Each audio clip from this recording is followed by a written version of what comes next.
listening to You Would Think, the Philadelphia Flyers podcast. I'm your host, Kyle Collington, and joining me, Cabrini University alum, Cabrini Radio host, Kevin Durso. How are you, buddy? I'm all right. How are you? I'm glad you got that in there, though. That was fun this week. I actually, I had a really good time doing that. The 2 hours. Well, yeah. Shout out Cavalier Radio one last time. Because I was about to say 2 hours. It turned out to not be. There were some, I didn't start directly on time because the previous. It's obviously a student-run station. The student who was in before me was doing a show, had an interview on a show, ran a little long. So I get in there and I kind of was just wondering is there any way I can stretch this a little bit? Because I really wanted to get the full 2 hours. And basically they this, and believe me, when you do stuff like this and it's fun like this, because it's full disclosure for people who are thinking it's radio, I'm just doing this on a college radio station. It was a music show. For those that don't know, real quick, Cabrini University is closing, and as the Cabrini radio program kind of winds down, they have invited some alumni back to host a radio show, and Kevin got invited for a spot. Yeah, well, I mean, it wasn't like they reach out to me. There was a form where you could express interest. Of course, I was interested. I spent 3.5 years doing something like that. And you know what I mean? Yeah, but I was kind of giving the disclosure, it wasn't like it was, I just want to be in there and do 2 hours of this and go, either talk to myself about sports or banter with somebody else. No. It was a music show. So that's also why you're trying to maximize the time you have.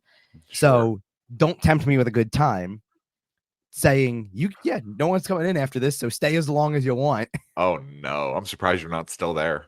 Well, first of all, okay. I definitely had we're talking for the rest of the night. The next morning, there are shows back on for students, so I can't stay then. I'm kidding. Yeah. But I could have just as easily said at that point, fine, I'm going to midnight. Who cares? I could have stretched it for a further hour after that, and I'm listen, it's still a Thursday night. I still have work the next day.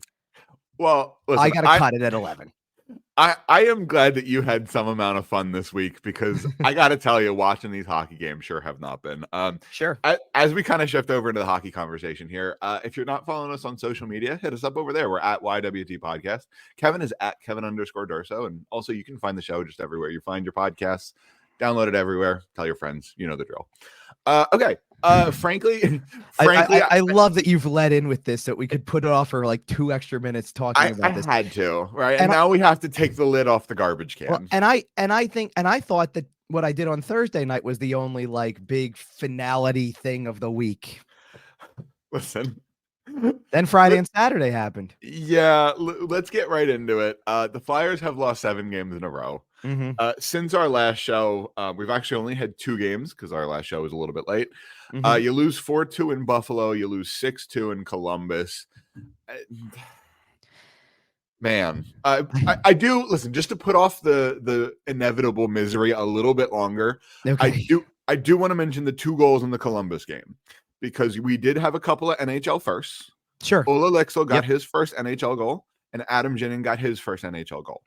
I believe it was also Adam Jennings' first point. Right, yes. Right. And good for them for that happening. And it's a moment they will never forget. And they played a good number of games. Well, and as we dive into it, we do also have to remember that, yes, expectations were high coming into this season. Yes, we all want this, expectations were not high coming into this season. Right. And yes, at this point in time, we all want this team to make the playoffs because of the first, 60 games of the season, maybe the first 50 games of the season, where they were, really a decent team and put themselves in that good playoff positioning. Mm-hmm. So, but like I said, at the beginning of the season, this was a rebuilding team. We were in the, we were having the Macklin Celebrini conversation. I was looking up Matvei Michkov's stats every week, stuff like that. And we do have to remember that when teams are bad like that, guys getting their first points, that does have some meaning. Yeah, it's hard to put it into words like that right now. In terms of for those 2 specifically, you're right about everything else leading up to, and sure. Well, and that but it's pretty tough when you're the only 2 goals in a 6-2 loss at the end of a 7-game losing streak. As I feel as you would expect for anything like this, I got a whole bunch of stuff in front of me ready to go. Okay. I kind of am deviating from that for a second because I don't, the stuff I have in front of me that I started to prep after last night has way more to do with trying to put all of this together, like kind of the how we got here more than I guess the overall feeling. Okay. We can just come right out and like, I don't have this written down. We can just come right out and say it, because I think I said it a couple times through the course of the week. I did a couple of spots on 97.3 during the course of the week, things like that. And we can just come right out and say it. It's disappointing to come this far and feel like this is where it ends. And, full disclosure, just because like there's 4 games left in the season, they are not mathematically eliminated, but there was an element to watching Saturday that was, this is game 7 and you didn't have it that night. And it certainly feels like it. And as we sit here, current standings Sunday morning, as we sit here recording in our normal time slot, by the way, we'll be back next Sunday. Don't worry. Mm-hmm. As we sit here right now, the Flyers are technically sitting out of the playoffs. Mm-hmm. They have the same number of points as the Pittsburgh Penguins, basically the exact same record with 1 extra loss. Here's the best way to put it. In win-losses time. No. Here's the best way to put it. Before the Flyers played on Saturday night, so Pittsburgh had won, the Flyers were waiting to play. They had the exact same record. Not even that. It was at that given moment. I think it was Pittsburgh, the Flyers, Washington, and Detroit all had the same points percentage at that given moment. 4 teams looking at 1 playoff spot tied in points percentage. Insanity. Right. That already tells you where the playoff picture is. And then, and listen, forget the Pittsburgh game. The Pittsburgh result, one way or the other, didn't change what was on the table for the Flyers going into Saturday night. You needed to win the game. You needed points. You need more goals than the Columbus Blue Jackets. Right. That's it. Well, and that's the other hard part of it, right? Like, it's not just disappointing that you've come 75 games or whatever, and then game 76, 77, 78, it's like, oh, this is going this way. It's who you're playing. They got to a certain point, and when they were through with the Rangers, and I said 10 points in 10 games over that 10-game stretch, and they got it. And it's not going to be the prettiest looking thing, but they got through that part. So you would assume that, hey, once they made it through this part, the schedule softens up a little bit. Chicago, a critical head-to-head against the Islanders that if you can't get up for it, good luck. And then following it up with Buffalo and Columbus. Even if you didn't win the Islander game and lose it in regulation, lose it in overtime, who cares? Get points in all the others, you're going to still be there. That was pretty simple. I mean, no way around it. And they're like, it's not even that they're fading. It's not that they're falling out of this. It's how it's happening and who it's happening against. Because for the whole season, all we talked about was, look at all of the teams in the top 10 that they've been able to beat and compete with and all that stuff and like hang that. with on a given night. Right. And now it's all of a sudden like it's regressed to the norm that we expected at the start of the year, where it's like, oh yeah, they're going to be on Chicago's level or Buffalo's level. Well, even Buffalo, we have Buffalo better than them. Right. Like, actually, we expected this kind of stuff, but you don't expect it 77 games in, where it's and I don't built what they've built. Well, and I don't want to put down the Buffalo game, because the Buffalo game was pretty clearly a situation of, they've had multiple games like this where they give up 20 shots in the game, take 35, don't score more than 1 or 2 goals, and give up 4 or 5. And it's like, well, what is there to say? You can't finish on your chances. The other goalie plays better. What more is there to say? Well, and Fedotov looked pretty soft in that game against Buffalo. I don't even call it soft. It was exactly what the warning label was. He wasn't going to come in and necessarily be a miracle worker, and that's what everybody was hoping for with fresh blood. It comes down to, you can again, we talked about this last week. Take your pick: Fedotov, Sandstrom, Peterson. Once the goaltending situation went to where it did, nobody could fill the void as the backup. So so what do? You have no choice but to throw Ersson out there, because Ersson was giving you a fighting chance to win in January and February. He was your best goalie. He was your best goalie. Like, that's the hardest part. The biggest thing that we're going to be doing for this week, probably next week, like, unless something drastically changes over the course of the next 6 days, next week we'll be doing this. And certainly the show after, when it's officially over, if that's where it goes. And then beyond, honestly, like, we'll go every other week, and we listen, we'll do what we usually do. If they don't make the playoffs at this point, which is what it looks like, then we'll do what we usually do over the playoffs, which is we will keep an eye on who's in and follow the playoffs and talk about that because we do. Yeah, of course. We both love hockey. We will absolutely talk about. Oh, and I wasn't taking away from that at all. Absolutely. But if we ever get into anything with the Flyers, we are going to get into questions that are going to linger as a result of this that in some cases may not be fair. I don't think it's fair to just to put a label on Sam Ersson based off of this season because it's such extenuating circumstances. Yep. Because, and I wrote it at one point in time, I wrote it down because I started to look at everything and I went, I've got to know what, or not got to know, but it was like, what's the record that they had and again, I'm not trying to make this the only reason that things happen, but what was their record the day before Carter Hart took leave and what happened afterwards? And their record the day that he took leave, despite losing a couple of games before it, like he had lost against Colorado. Yeah. They played Ottawa and they lost. Was coming. They were 25-18-6 in 49 games and had 56 points. They've played 29 games since then and are 11-13-5. And obviously, post-trade deadline, it's even worse. Yeah. And I didn't write that one down specifically because do we really even need to? I mean, like, nope. You know what you're looking at. They've lost 7 in a row. They're 0-5-2 during those 7 alone. So you can even take just the 7 games out of it, get through the gauntlet that we talked about. And when you got through the gauntlet, they were 11-8-3, which actually, hey, 500. That's what that was keeping you in the playoffs. They were 11-8-3. That's what the record is. Through up to the point where the losing streak started after they beat Boston. Yeah. So that was why beating Boston was such a big deal, is because before that you were 10-8-3 in terms of record, and getting to that 11th win and gaining 2 more points, which got you to 25 points over the course of what would that be? 22 games. Okay, you're still kind of on that exact pace that you were before. 56-49. Now it's 25-22. The schedule's going to lighten up in a couple more games. Maintain the pace. You probably make the playoffs. Probably. I mean, to get to just to get to 90 points too, you were looking at getting 34. You needed 9 more points. Yeah, no, from that date to get to 90. It can't be understated how hard this team has sputtered, and just looking around the league and watching the rest of this race also not really care. That just makes it not really care. You know what I mean? But makes it even more frustrating, right? Because this was what I brought up. Losing everything, right? But this was what I brought up a little bit. I think I brought up earlier. Like it's weird because I want to say last week because we It honestly, there's a way watching those 2 games where it feels like a week.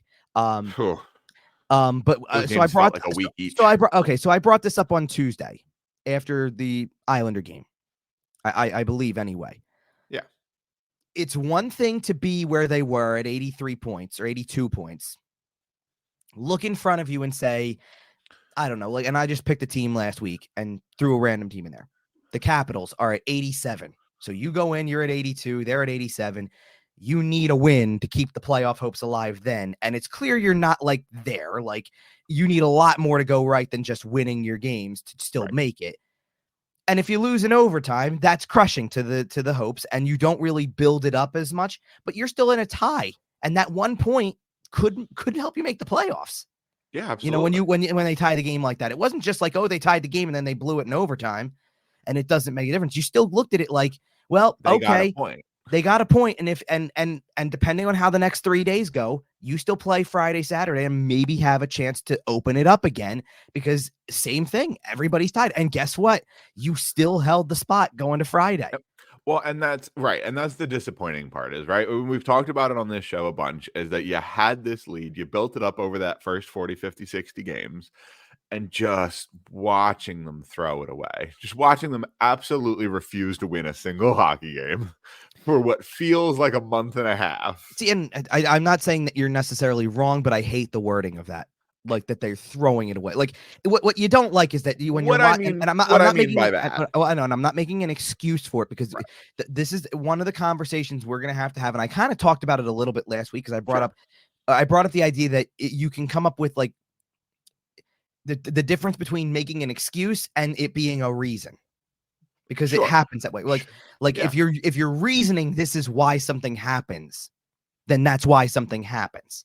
Right. You don't want to be sitting here making excuses for things down the stretch, because there is no excuses to be made. You were in the spot, you played like this for 70 games, and now it's fallen apart. Okay.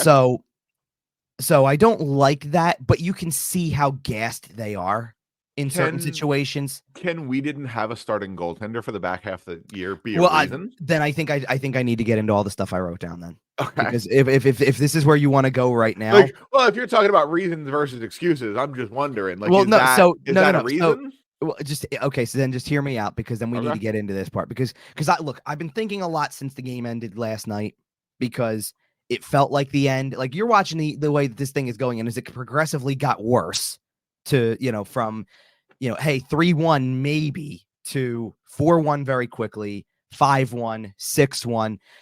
To be honest with you, I was out during the Columbus game. I watched the game at a friend's place. I'm trying to do my stuff on the side. And Saturday was, to just pull back the curtain, I guess, or whatever. It was a very busy sports schedule kind of day.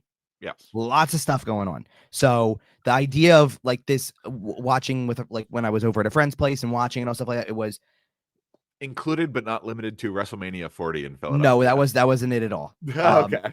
Because so here's actually the way it really was. So the day started with the other games. We watched the tail end of the Pittsburgh game. This is my friend who's a Boston fan. So Bruins were playing the Panthers later in the afternoon. We kind of kept the Phillies on a side screen to keep an eye on that. And the real main point of what we were hanging out for was the Final Four was on. Right. So interestingly enough, we had two friends over who went to NC State, were fans. So it's like, oh, this is a big deal to them, obviously. So that got the TV, and I kind of, as it literally the Flyers were starting as the second half of that game was going on. So it was kind of like, while that was fading, it was keep an eye on that. And we did eventually move the Flyers to the TV for a little while. And then as that unraveled, it was want to go back to the other game. And I just kind of kept it on a side screen again and was trying to write. Because at that point, the story's writing itself, right? Like the game story the game's over. So you can just kind of piece together what happened, whatever. So I'm going back and forth between, like, the stream is still on, but I'm not like paying close attention with like 6 minutes left. Like once they made it 6-1, am I really paying close attention? Just get it over with so I can hit publish. It's ready. And I didn't even see the Jennings goal. Didn't even see it. Like, went back, thought it was 6-2. I'm like, oh, okay, somebody scored. Who did? And then happened to see it was another first. And it's like, okay, that's great. So my point, though, is that as this unraveled to 4-1, 5-1, 6-1, it felt like the end. It's like watching them lose a winner-take-all game that ends the season. So felt like watching Kevin Hayes play for this team last year. I know, but like I'm saying, like what I'm comparing it to is like when you go through a playoff series and for 6 games, like a little, like, the exact comparison I'll make to it then more than anything. Like I put down, like I wrote down today, winner take all game that ends your season.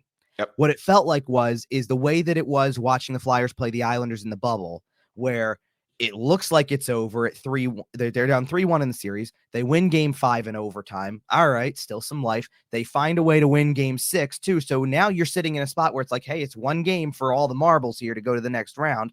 Anything can happen in a game 7.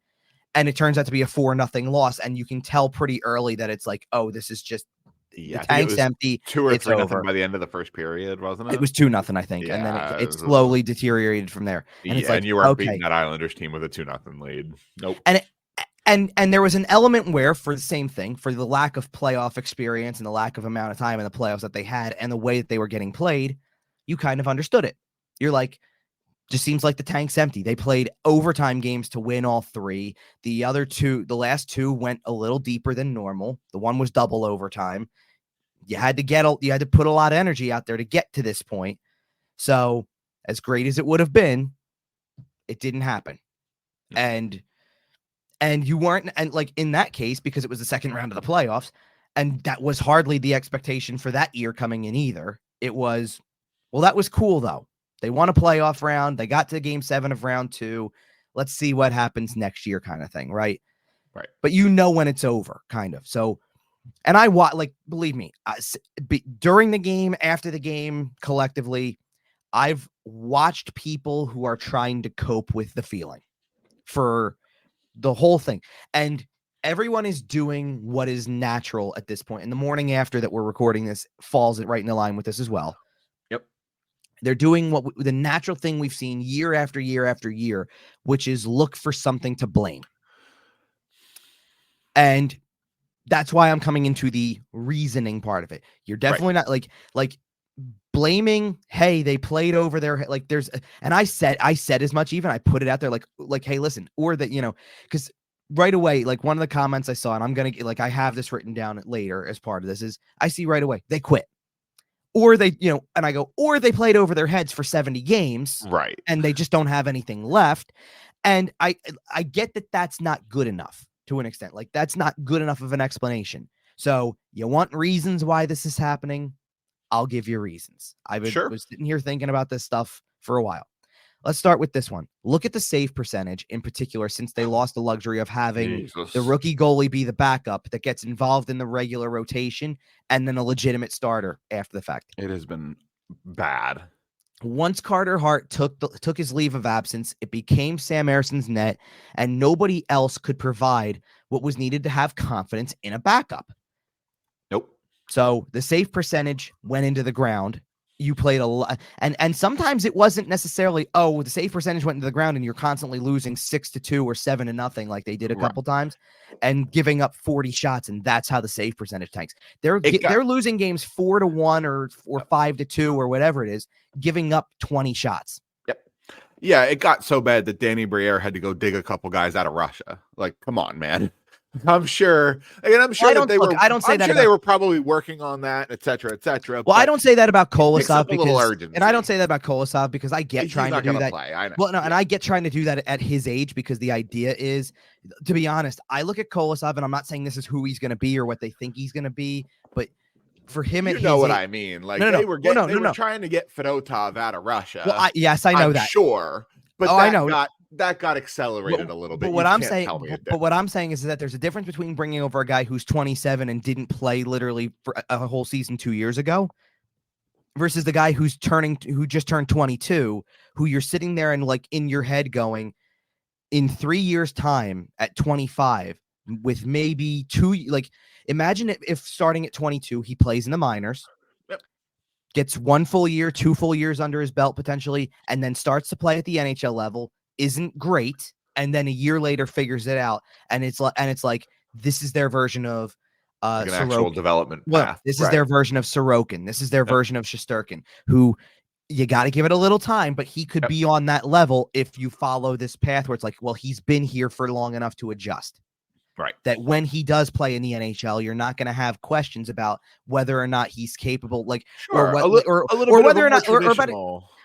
even capable is even the right word. You know what it is? You're not going to have questions about whether or not he's had time to freaking break in his equipment because it's not the same as in the KHL or, to jump right into an NHL game. Sure. And you do expect, well, and at that point, you'd just be getting a little bit more of a traditional development path, right? Because that's how a lot of prospects go. You come in, it takes you a couple years. A lot of goalies don't hit the NHL until they're mid to late 20s. Right. At least that's kind of the traditional mindset. Right. We've been a little bit spoiled because Carter Hart jumped in right away as a young kid, and Sam Ersson was forced onto the NHL roster at a young age, essentially. But even then, and I hear what you're saying, and I hear where you're kind of going with that. But even then, there were people who, even right up until the day before he was on leave, didn't trust in him as a starter either. Like that had questions like this too. I don't know how. What are you wondering if they had an ulterior? To be honest, no. Are you wondering if they had an ulterior where it's like his name was floated in this? So not really. Okay. I just think like if you're evaluating him as a hockey player, I don't understand how you wouldn't have confidence in him as a goaltender. But regardless, it doesn't really matter because hopefully his career is over. So and beside the point, like with it, I think that might have changed a little bit too once he wasn't here, and then you watch Cal Peterson or Felix Sandstrom. You snap back to reality. Sure, like listen, jury's gonna still be out on Fedotov because it's like, listen, the guy got 1 relief appearance and 1 start, and I'm not gonna judge him off of those 2 games and say, well, he's a bust. Well, you don't know, because he looked really good on Monday against the Islanders, and then he looked equally as poor on Friday in Buffalo. So if you're judging him on one, you have to judge him on both. Sure. And And again, the other part of it is that to throw him into the playoff conditions that he was going to go into after all, like, he hasn't played in North America ever. And I don't care if there's there's some adjustment because there's some KHL rinks that are that regulation size and some that are not. So it's not like he's never played on a rink that size or never played by some rules that apply to the NHL.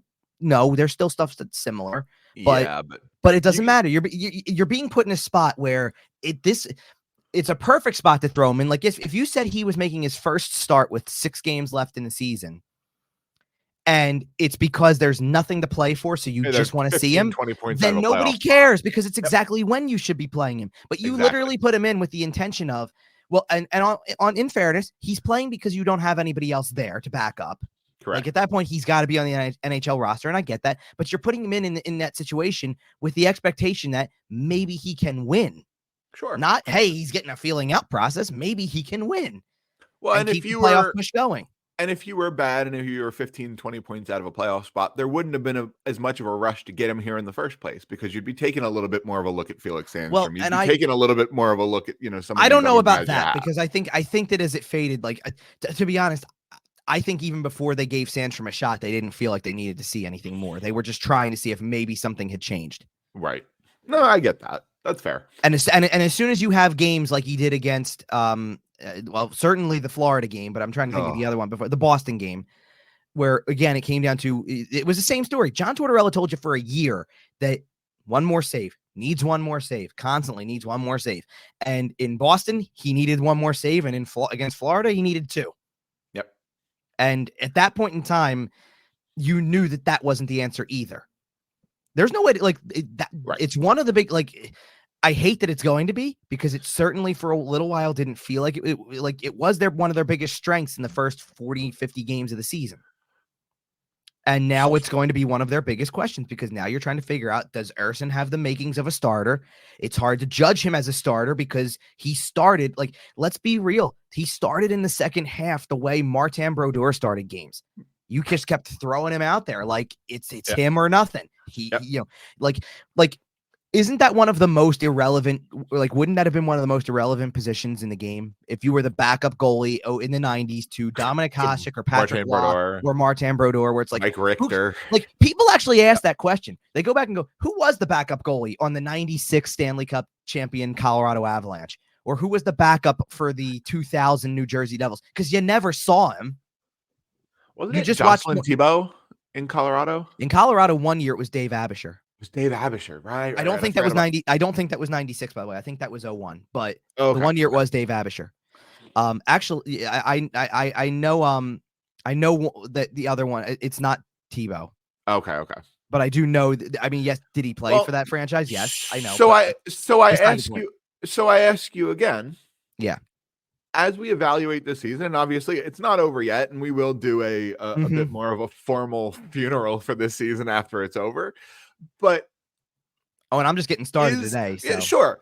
Is the fact that you lost your starting goaltender halfway through the season through nobody in that room's fault, right? That's not anybody in that room's fault. Like maybe people in the organization knew whoever, but nobody in that locker room did anything to lead to it. Well, yeah, exactly. Right. That's what I'm saying. Like nobody, it's Carter Hart and Carter Hart himself. A person in that locker room made a decision that caused him to be removed from the team. And like I said, hopefully from the league for good. But as we sit here today, right. And we don't need to harp on that part like crazy. Of course. But is that a valid reason for why the team has fallen apart down the stretch? Or is that an excuse in your mind?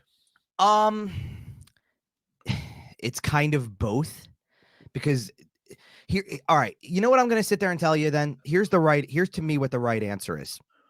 That's probably the point. That's a turning point in the season and just hold on. Yeah. Because up until that, or close to up until that,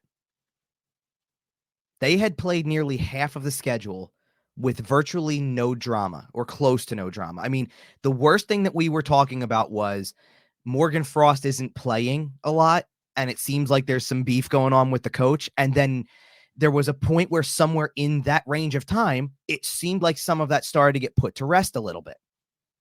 Yeah. The only thing I've got other than Carter Hart at the end of January taking leave is that was in that same month. That was when the Cutter Gauthier trade happened. Early January. That was the first piece of off-ice news that started to kind of come in.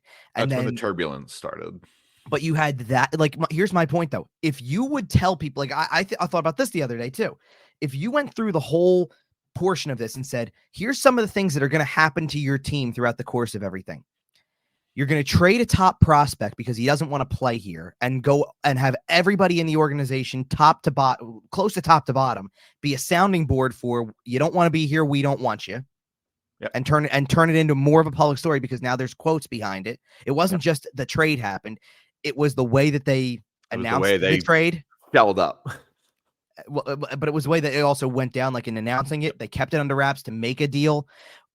In turn, bringing in a player like Jamie Drysdale, which as much as there's a development process still involved with him, I'm not trying to make it seem like he's like the greatest thing or whatever yet. Finished product, right? But like, here's what I mean. That changes the course of your active roster. It wasn't like this was a prospect for prospect swap where we go, okay, you forget about it for a year. You dropped theoretically a top 4 defenseman onto your roster. Right. It directly influenced what your team was going to look like in the moment. Now. So that changed. So you have that. So your top prospect, one of your top prospects gets traded because he doesn't want to play here. Your starting goaltender, you find out, is part of a major case that involves sexual assault charges. He's on leave. He's gone out of the picture. During that time, you're in the middle of a 5-game losing streak where you desperately need the All-Star break. You come back from the All-Star break and win 4 in a row as if that never happened. Okay, we're back. Right. As if we're back. Okay. You continue to go through February, and in the midst of the 4-game winning streak, you go against what you said all year and all of last year and name a captain. Over the course of the next month, you proceed to at some point in time decide to bench said captain. The trade deadline happens. You traded away your most consistent defenseman. You lost 3 more due to injury, and you still beat a team like the Florida Panthers to kickstart a gauntlet, make it through the gauntlet, and in the midst of the gauntlet, bring over a goaltender that was also out of sight, out of mind. Nobody thought that was going to happen. Oh, we kept that secret too. Never, don't worry. We kept that secret too. He's here. Okay. That's an awful lot. Hold on. I forgot another one in the middle of that. The second game of the gauntlet, after you beat Florida to start this thing off, playoff style win, you lose horribly, 7-0. But that's not the story. In the middle of it, it's your coach gets ejected and then gets suspended for 2 games. So as things like that happen and they pile up, you went from 40 some odd games of nothing to from games 50 to 78, a ton. And by the way, since he's been suspended, John Tortorella has been just on an absolute media tour. Every other press conference, he's either smacking the podium and walking away, or apologizing for smacking the podium and walking away, or we're going to get to him too. Every night there's something to talk about with John Tortorella. And maybe, and I think a little bit, is that he is trying to distract from how poorly the team is playing. I think a little bit of this is John being out front as a shield for this team. Even if it is, there's actually something alarming about that part too. I mean, that's fair, and we can get into that. If that's what your theory is, then there's something alarming about that part too. So I'll get to that part. So, okay. All right, we talked about save percentage. The starts that Sean Couturier and Cam Atkinson had faded. Joel Farabee faded. And there are plenty of other guys who, like, you have to factor all the, like, I'm bringing all 3 of those in to an extent. Right. Couturier faded, Atkinson faded, Farabee faded. Here's something that I had a thought of during Friday's game in particular. Okay. There was a shift where Farabee was on the ice, so was Bobby Brink, so was Jamie Drysdale, and on the same shift, I felt the same thing for all 3 of them in terms of that I'm watching and I'm going, because already you're seeing it fade, right? You're seeing things fade. They're losing to Buffalo too. And I'm watching that and I'm going, I got one message for all 3 of them in the offseason because they're all probably going to, like, you didn't trade for Drysdale to have him walk after. Yeah, right. They're all coming back. Brink is still young and Farabee's under contract for a few more years. So I assume all 3 are back. Maybe maybe Farabee gets floated late, like Stranger Things. I do have, I'll get to that part later too with the offseason too, because I do have some thoughts on that already. But my first thought with all 3 of them is that if I don't care who it is who sits down, because Tortorella said he doesn't really do exit interviews, so maybe it's Danny. Okay, fine. If it's Danny, whatever. I got one message for all 3 of them: hit the gym. Serious, okay. They're getting pushed around a lot, and all I can think about watching those guys is the difference between Tyson Forster and those three is Tyson Forster came in, looked physically stronger, and then you watch him in a puck battle and watch how hard it is to get him off the puck and go, if you had 4 more guys like that, you'd be in a lot better shape. You said you're talking about Atkinson, Farabee, and Drysdale. No. Farabee, Brink, and Drysdale. Farabee, Brink, and Drysdale. Okay. No, Atkinson at this point. Atkinson at this point, I don't know how the gym at this point. No, Atkinson at this point, I don't even know how he has a future. There is if Cam Atkinson considered retirement. He probably won't though, because why? If why would you do all of that and come back for 1 year for it? Maybe get an injury and not play next year, Cam. Come on. But just hold on. The Flyers need to make the right decision here for if you want to keep talking about putting the best roster out to win games and things like that, you need to look at that legitimately and understand how poorly he's played in the second half to the point where it's just bad. It's just not there anymore. And you'd have to buy out the contract. He cannot keep up. And I'm going to tell you, and I'm going to tell you right now, this is one of the things, and this is one of the things that should worry people, depending on how everything shakes out. If he's on this roster next year and they don't decide to buy him out, you know exactly what the reason is. And I don't even I'm not even going to say it because I shouldn't have to. You know whose reason it is to keep him. Yep. And it's not going to be the right decision. And it's going to be a step in the wrong direction. I mean, listen, mate, look, maybe it depends on what your theory is, to be honest. It might in terms of it might be the right decision if you're on the tanking side of things. Right. If you think the idea is put out guys who help you lose a few games, then sure, it's the right decision.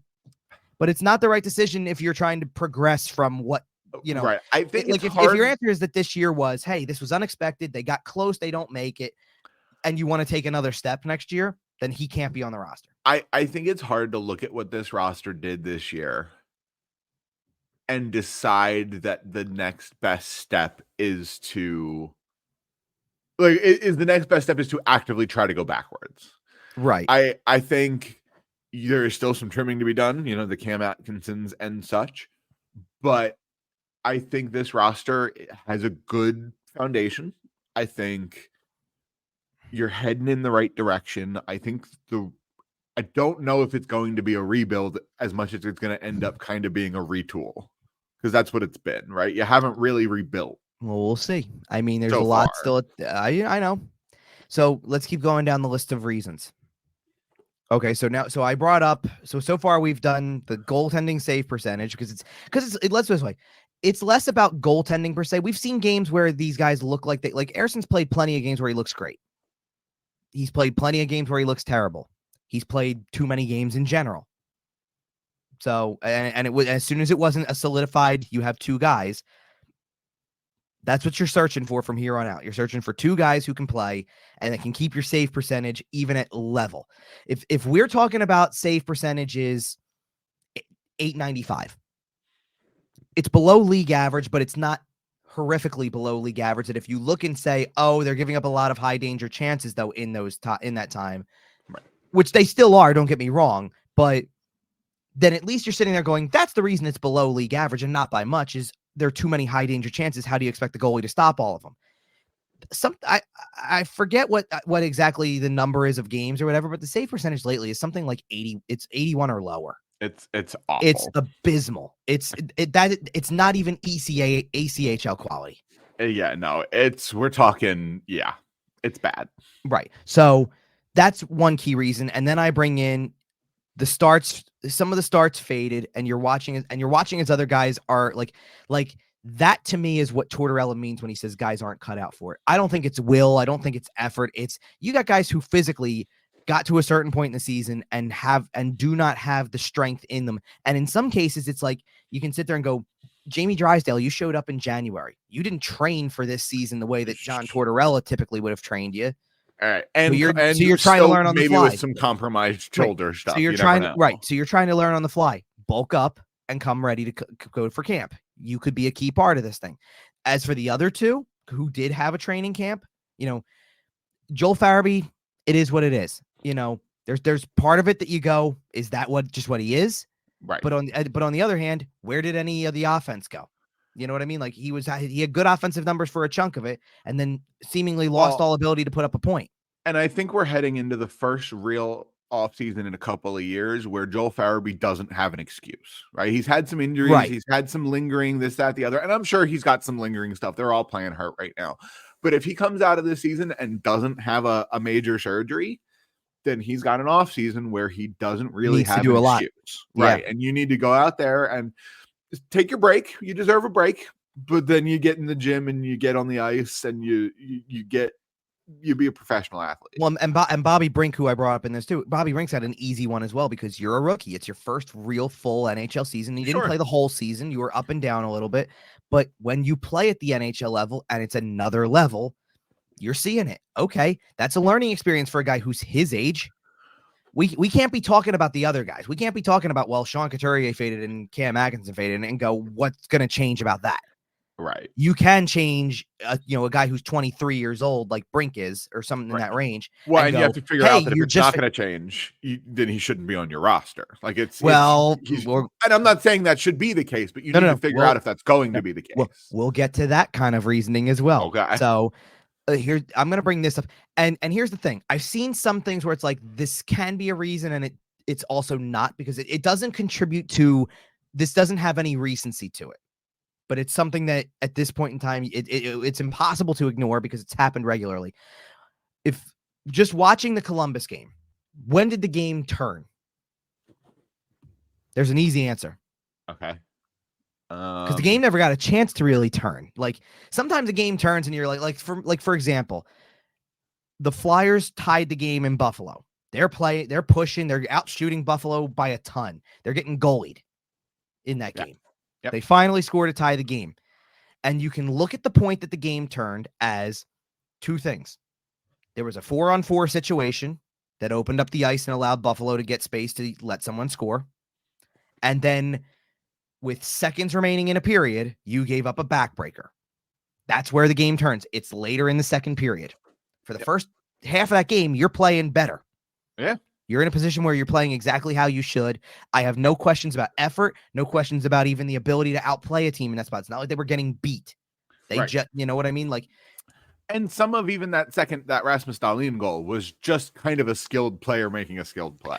But with more ice. And they've had horrible results when the ice opens up like that. 4-on-4, 3-on-3, 5-on-4, even 4-on-5 lately. It doesn't matter. Any situation, they're having horrible results. Saturday, there wasn't a chance for the game to turn. Right. They just the game turned when the bus turned off. Like, no, here's what I mean. The puck dropped, they played 2 minutes and got a 4-minute power play. And the power play is so bad that there wasn't even you almost can't even sit there and say there was 2 minutes to build momentum first before a power play killed the momentum, because it just started the game that way. Yep. The power play that has been dreadful all season long has caught up to you in the sense where we're not even having this conversation this morning if this team has 5 to 10 more power play goals in it over the course of the entire season. Well, no, because they're probably comfortably in a playoff spot. Right. Because that amount of goals could probably have changed the course of 4 to 5 games. Does that win does that win you a game that went to overtime that hey, we didn't get an extra point out of that game in overtime? Does it get a game to overtime that wouldn't have gone to overtime? Bingo. There's so many points left on the table, and when you're just your power play is that bad. And for a while, you were making it up with your penalty kill, which is what you should be doing. But you were making it up. That's not sustainable either. Well, of course, no.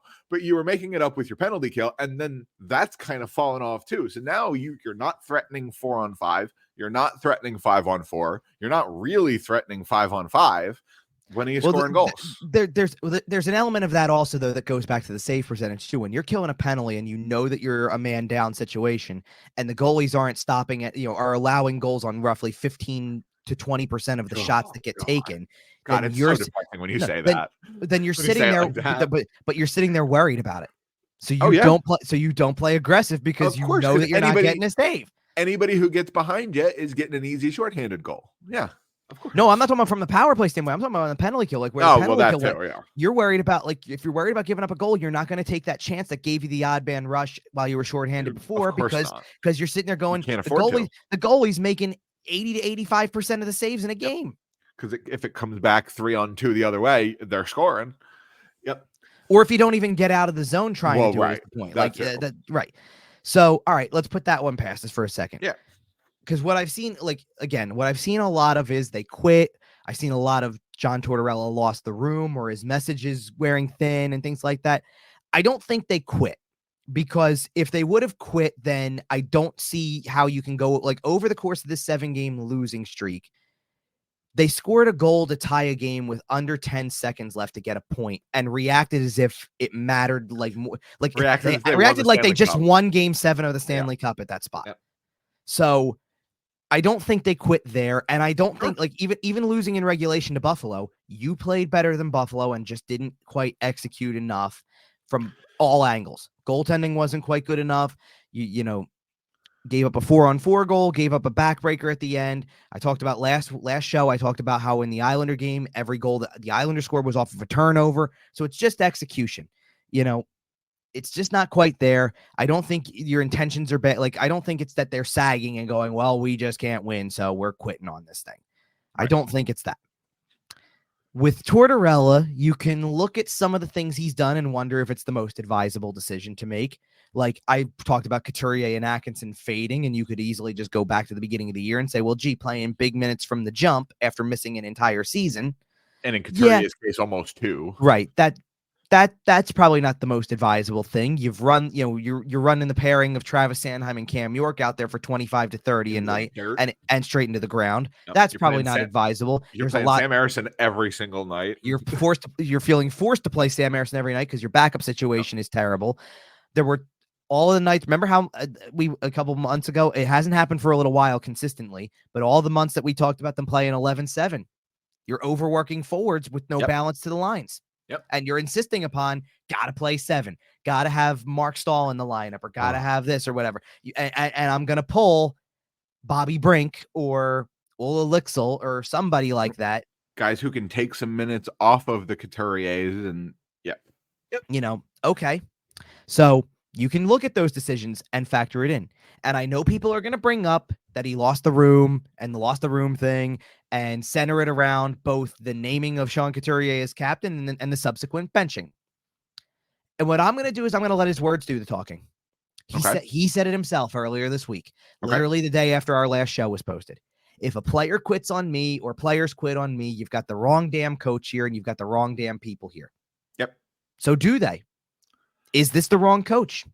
And I know there's plenty of people who believe that and solely believe that because John Tortorella is mean and nasty and he doesn't have 1 ounce of sympathy when addressing the media or publicly talking about players. But is it the wrong players too? Those are 2 very loaded questions to ask at this point in the season. So here's something you have to remember about John Tortorella, and specifically the hiring of John Tortorella. Okay. John Tortorella was hired by a delusional general manager who thought this team was good and had a shot at the playoffs, and all they needed was a little kick in the ass. Okay. Now, I like where you're going with this because that's part of why I'm bringing these questions up. Right. Now, I wasn't even going to mention that part of it, but that's part of why I'm bringing it up. No, well, that has to be mentioned here because... Well, no, I wasn't going to mention who hired. Sure, but Danny Briere did not hire... That was what I was going to John Tortorella. That's how I was going to phrase it. It wasn't about, this other guy did. Right. John Tortorella was not hired as a rebuild coach, at least at the time. Again, obviously, I personally love what John Tortorella has done. I think he has forced a little bit of accountability into this room, whether you like it or not. I think he has... Do I think he has been a perfect head coach? No, I do not. And I will not say he has. I don't think he handled the Sean. He never was going to. He never was going to be because he's never been anywhere else. And for that matter, I don't think. I don't think he handled the Morgan Frost situation the right way. I don't necessarily think he handled the Sean Couturier situation the right way. Although I do think he was kind of just pushing Sean Couturier to see what he could get away with a little bit, just to see when his captain will push back at him. I personally really like the environment that it seems like John Tortorella has created, because if John Tortorella is telling the truth in the media, And obviously we don't know that because we're not behind those closed doors. Mm-hmm. But if he is telling the truth in the media, it sounds like behind closed doors, it is a welcome, opening environment where if you have grievances, issues, whatever Right. If you'd you have like something to to say, call say them, it. right, you can air them. You can air them publicly. You will not be shamed for airing them. Frank, honest discussions can be had and resolutions can be made as adults. And if John Tortorella is telling the truth in the media, which I'll say again for at least the third time here, then that is, in my opinion, a healthy environment for professional athletes to get the best out of themselves. It definitely is. The thing about it is, though, is that and this is probably what goes to his wrong people portion of it, is it's the same situation for people who work in an office building, who have a boss that clearly tries to get the most out of you and kind of sits on their throne a little bit. Like they have the big desk and the office and all that stuff like that. And there are some people who maybe aren't afraid about voicing their opinion and pushing back on that person because that's how they're wired. But there are also people who may sit there and go, listen, I need the job security. I need this job. I can't afford to lose my job. I'm not going to say anything. I'm going to keep quiet and just put my head down and take whatever's handed to me because if I speak up, it could cost me something. I might not be here. And if I'm not here, then I'm back to school. Like it only hurts me. That person doesn't have any of the repercussions for it. You know, they have the ability to crush me into oblivion. So I'm going to keep my mouth shut. And if that's the kind of environment that you're also fostering, because there are people who are like, you can sit there and say it's open book, open door, all that stuff. It doesn't matter if you've got players who are quite literally sitting there afraid of the idea that if I say the wrong thing, then I'm gone. And the other thing John Tortorella has said, and again, if John Tortorella is telling the truth, is that they have not been in the room as much and they are letting it be kind of a player-driven locker room where these conversations are happening. And if you have something to bring to torch, you can bring it to them. But generally, kind of on the day-to-day basis, most conversations are being had, from player to player in that locker room. I think the thing that scares me, when you're asking about where this organization's going and if the right people are in the right spots and things like that, the part that scares me is there have been some rumors. Elliot Friedman talked about it a little bit. Some other names, it's been floated around that John Tortorella has aspirations to be in management. And there are rumors that he will be leaving his coaching job maybe as soon as this offseason to accept a managerial front office role and kind of step off the bench and into the front office. If that were to be the case, that part concerns me. For what reason? Because I really like John Tortorella as the guy who takes what he's given and molds his and best tries to make piece the most with it. out of it. Right. I don't necessarily trust John Tortorella to be the one purchasing the clay. So if that makes sense. I know exactly what you're saying. What you're basically saying is that John Tortorella, the coach who is there to push and get as much out of a player, is fine to you, but John Tortorella, who eventually would have to become in that situation the evaluator, may not be. And it's been said since basically Chuck Fletcher left and this new management system has come into play that it was a unit. Originally it was 5, it is now 4. Tortorella, Jones, Briere, Hilferty. I like John Tortorella in that group. I like John Tortorella's insight being input into that group. But I also like John Tortorella having the least power in that group and the smallest voice. Or the smallest voice as far as actual decision making goes. He can speak as loud as he wants. All right, so here, let me try to jump in here a little bit because we do have a hard out for time too. So we don't want to. I do still have more I want to get to on this topic. But I hear where you're coming from, and like there's ways that it works both ways. Kind of like if Tortorella were to move to management at some point. And by the way, I know what people are saying is rumored out there. I don't think he's moving to management after this season. Okay. And I'm going to get to something later that I actually have a different possibility I want to float because I do think that this could come up. I think I brought up last show about if you're surprised by anything, certain things that John Tortorella does, then you're not as big of a hockey watcher as you claim to be, because True. there's kind of a book on him with how things go in certain situations. The benchings are part of it. Yep. Like, if you're surprised he's benched guys, don't be. Because he's done it before, and he'll continue to do it if that's the way he thinks most effectively sends his message. If he scratched a guy for a game, don't be surprised if he does that. He's done it before, he'll do it again. The media presentation, don't be surprised by it. He's done it before, he'll do it again. That's about as consistent as it gets. Right. Yeah.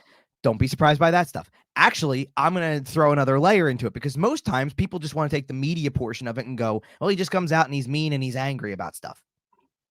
And he doesn't want to give the media the time of day with some stuff. No, I'll go another direction. It's not that part that I think that I'm pulling from his book. Okay. The part I pull from his book is, once this team was in a playoff race, when things start to go wrong, that's like, you're right. The pounding on the desk a little bit more. It gets a little bit more fiery, because now you're there and all of a sudden you're possibly not going to be.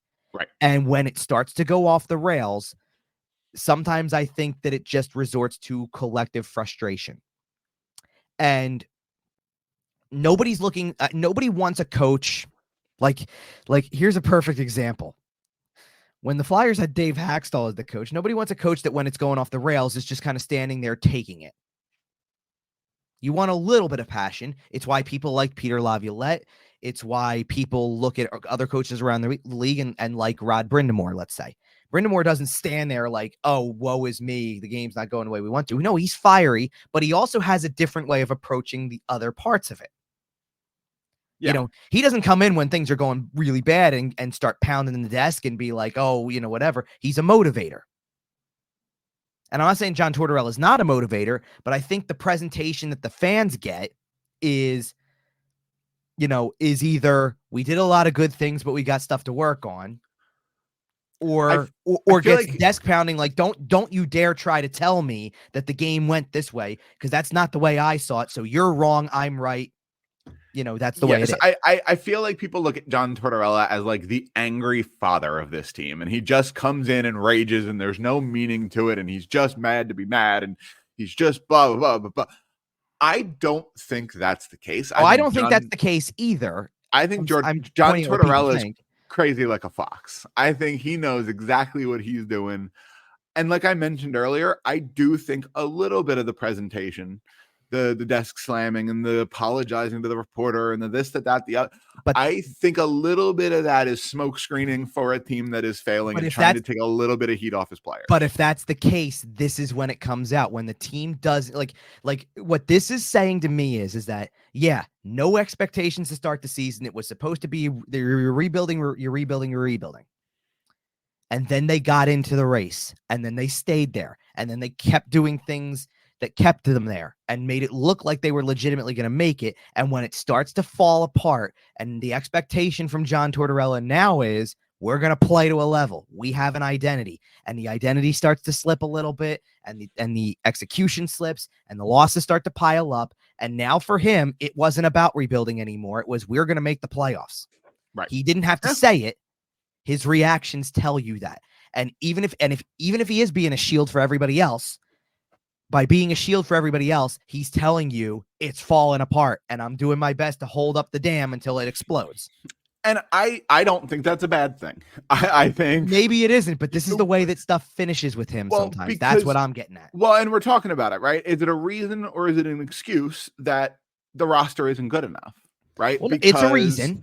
Okay, because not only did your starting goaltender leave, your general manager also plucked your best or second best defenseman off your roster. And yes, he should have, and I'm not criticizing the move, and this is not me criticizing Danny Briere, but factually speaking, you also lost Sean Walker, who had played some of your biggest minutes this year, had been one of your best defensemen this year. So one of the things that was in my head immediately as this is going on too is imagine if they didn't. And I'm not talking about I'm not talking about for the sense. Okay, so maybe I should. Oh, you're talking about if they didn't and we're still here. Yes.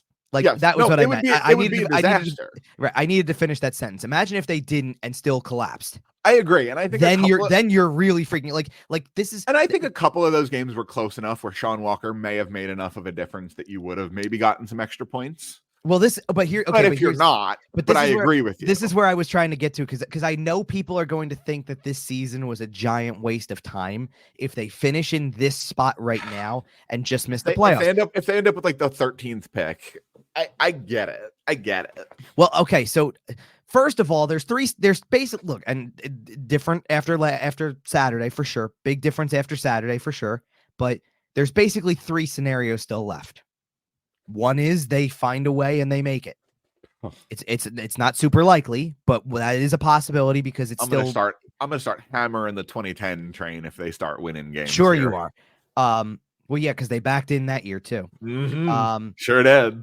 But it's still a possibility. It may not be a great possibility, but it is still a possibility. Brian Boucher brought up 20 on one of these brought up 2010 on one of these broadcasts over the last couple of days. It's coming. You were waiting for it, and you were waiting for that all week.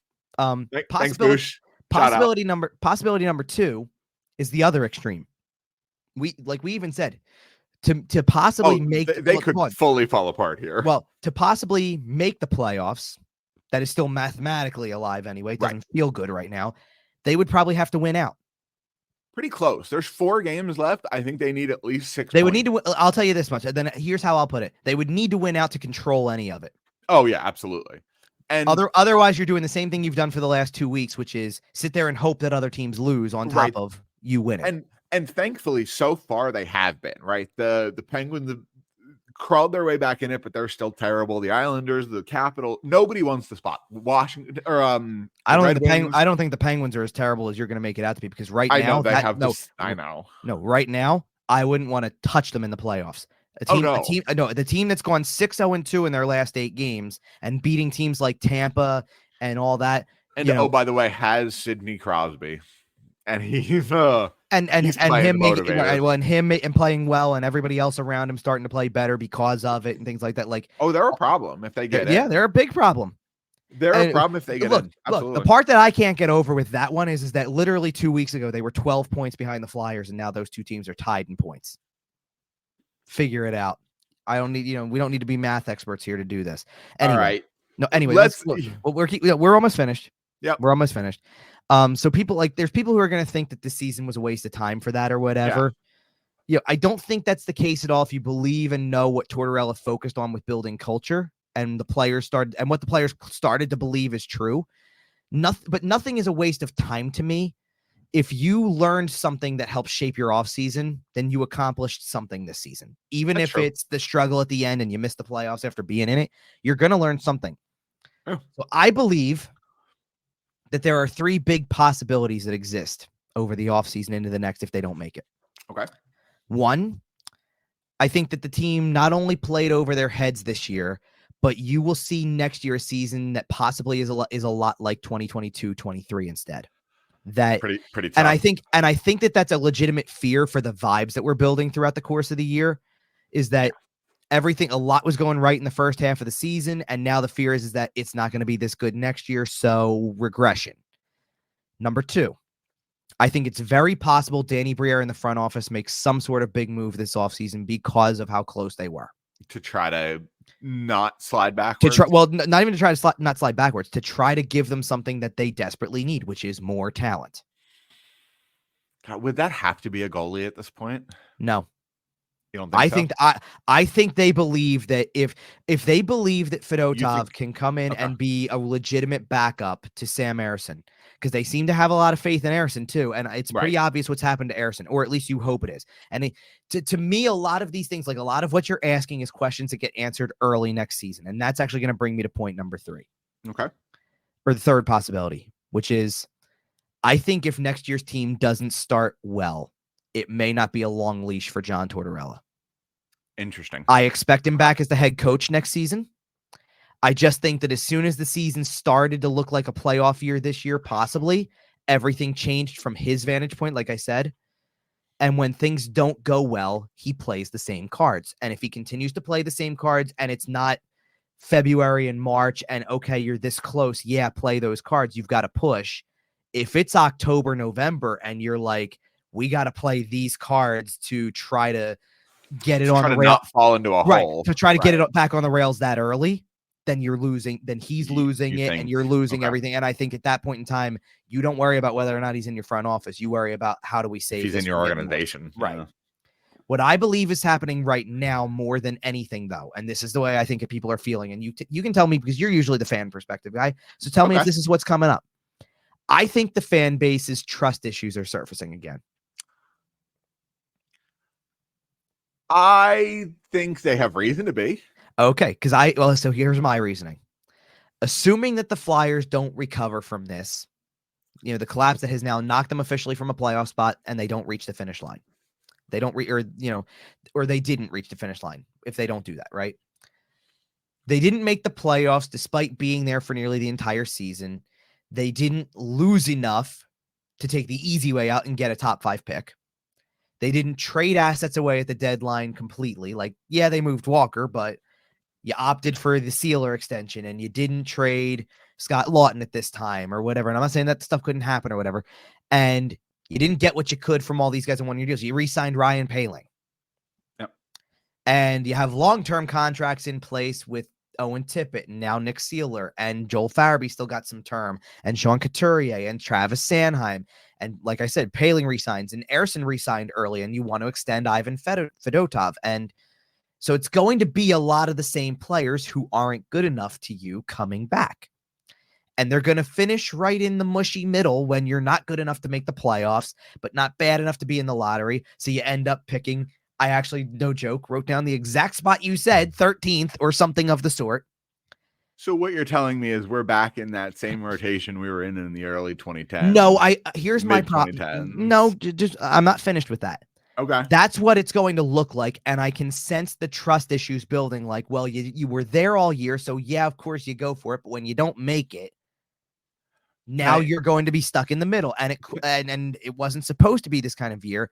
And the biggest problem that I have with that kind of theory is for most of the season, I saw people praising John Tortorella for getting the most out of the players and making them competitive and fun. And now that you're not having fun anymore and they don't look as competitive, now it's he's lost the room. He's got to go. He's the problem.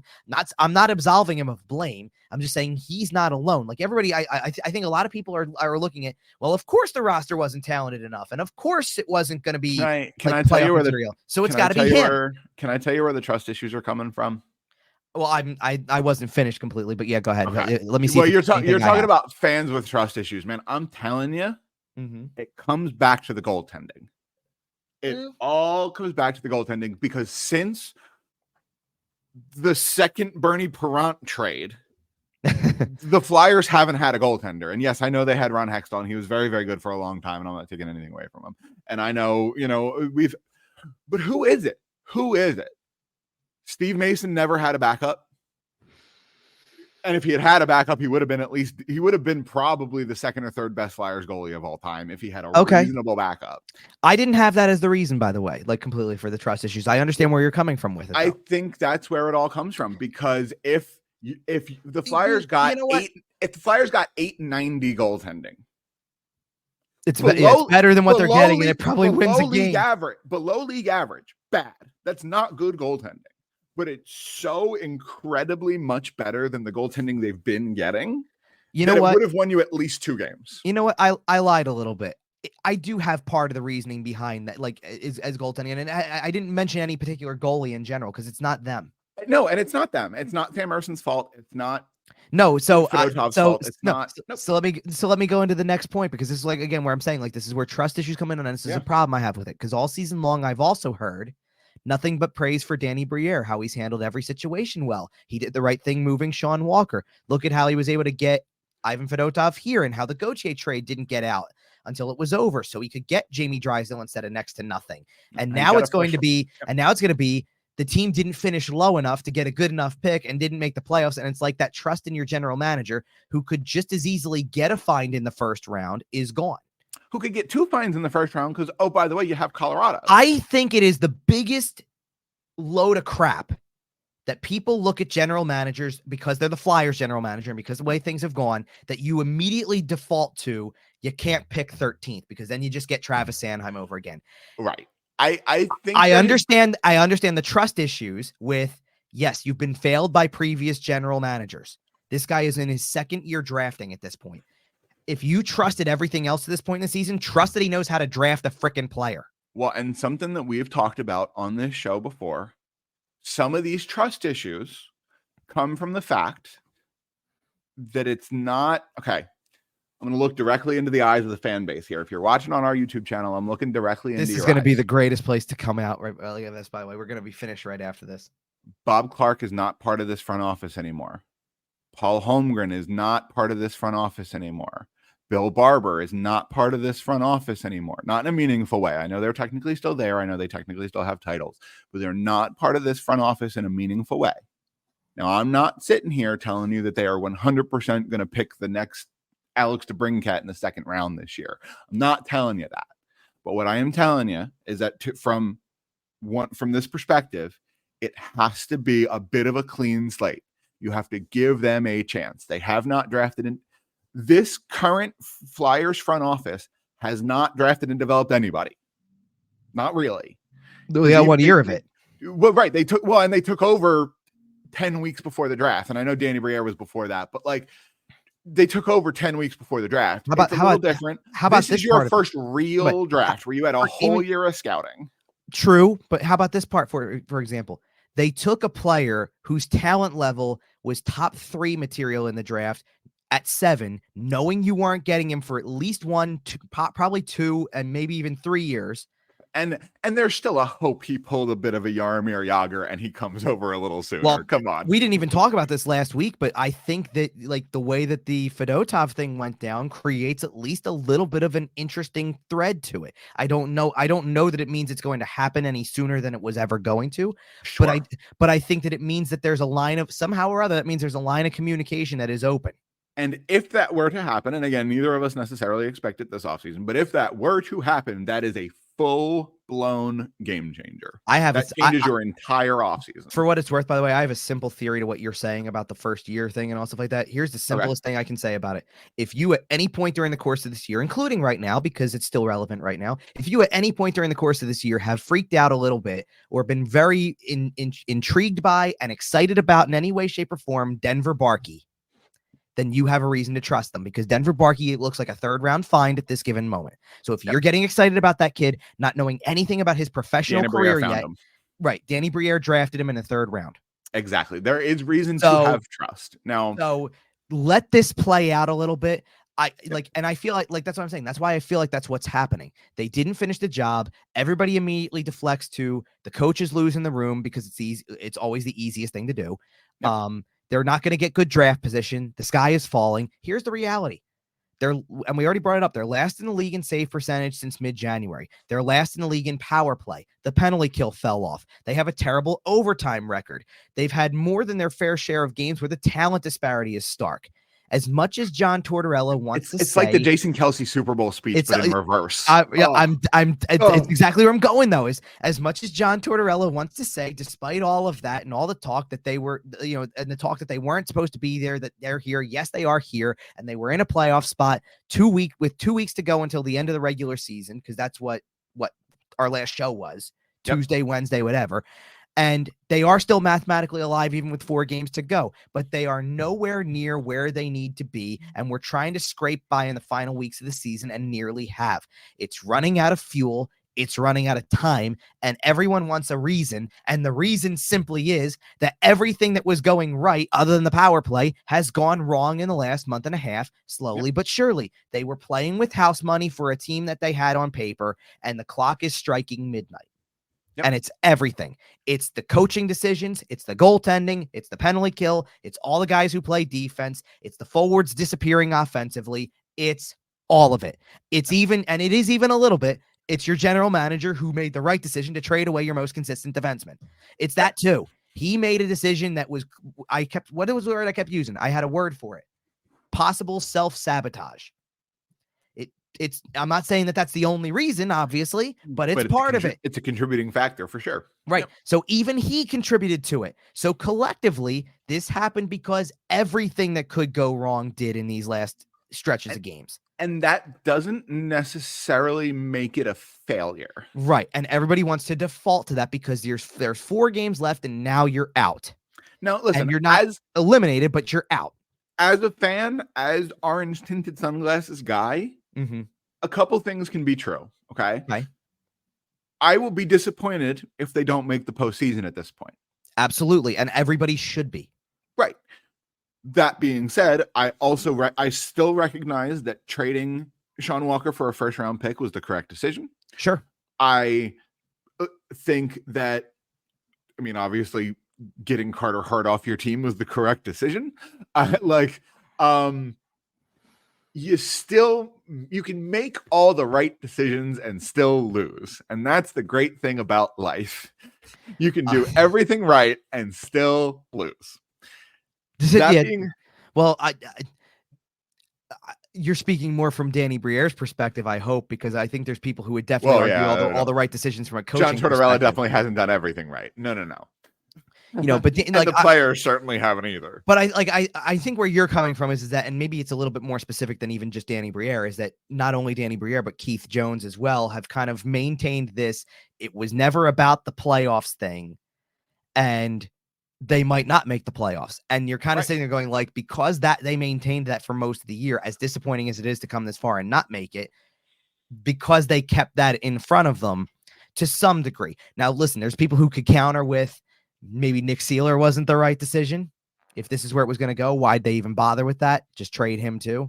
But something I will say, 5 years ago, if the team had the season they currently had, the team would have started sending out stuff for playoff tickets in January. You're probably right about that. Whereas this year it felt, and I don't know, I'm not local on the ground anymore, so you can tell me if I'm wrong here, but it didn't feel quite as much like they were on pushing playoff tickets, pushing this, that, the other, up until kind of more recently when they're like, oh, they might actually make it. And again, maybe I'm wrong on that, but it certainly feels as though even the marketing team kind of knew where we stood this season. Nah, well, and I'm not saying I'm not disagreeing with it. What I'm actually saying is that this is also why you pushed me constantly to say it.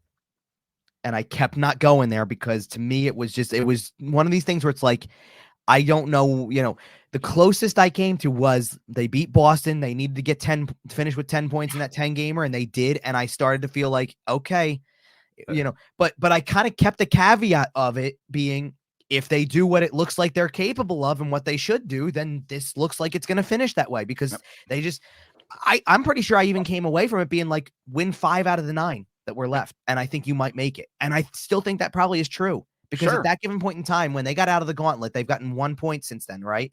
Yep. After the Ranger game. So they were at 82 points. And I literally was pretty much sitting there going 92 is making the playoffs. And I don't think I'm wrong about that. I think 90 probably makes it. I don't know if they make it beyond 87. Well, they're going to have their opportunity this week. We have 3 games looking ahead between now and our next show. That Islanders game, of course, looming early next week. It may or may not matter. In the meantime here, or I'm sorry, the Washington game. Yes. In the meantime here, you have Montreal, the Rangers, and New Jersey. And you said it, man. It's pretty simple. You might not have to win out, but you're going to have to get pretty close. You got 8 points remaining. You might have to get 7. I know that I know the one that looms large in this picture is the one that is the team you haven't beat yet this year, which is the Rangers, and I get that. Hopefully they're locked up and taking it easy. Well, but the bigger, or not the bigger issue, but it's it doesn't even matter. You also lost to Montreal within the last week, and you've lost to New Jersey before. And to be honest, lump in the fact that by the way, you lost 5-1 to the Chicago Blackhawks and 6-2 to the Columbus Blue Jackets, so you can lose to anybody. Yep. Oh, you very clearly you can lose anybody. Now you're going to have to figure out if you can beat everybody again, because that's the only way. And look, we'll see, because here's the other thing I want to bring up before we kind of get out of here with this, because that's looking ahead for the Flyers, and we don't need to analyze anything with those. No. It's a very simple, winner be done. Right. It's a very simple equation, and to be honest, I don't even need to go to the Rangers or the Devils game at this point with this.